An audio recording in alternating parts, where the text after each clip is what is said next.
For all my arborists out there who use the 2511T top handle by Echo, China has made a knockoff for about 150 bucks, and that's to upgrade the bar to quarter pitch. So I'm gonna give a demonstration. This thing rips, dude.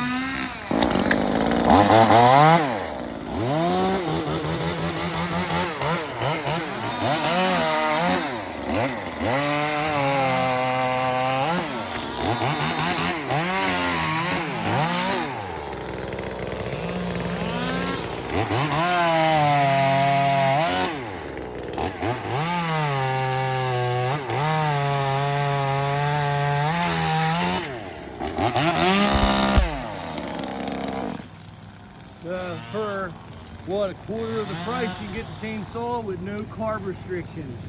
There's no baffling in the exhaust, no emissions compliance. This thing is like what a chainsaw is supposed to be. There you go.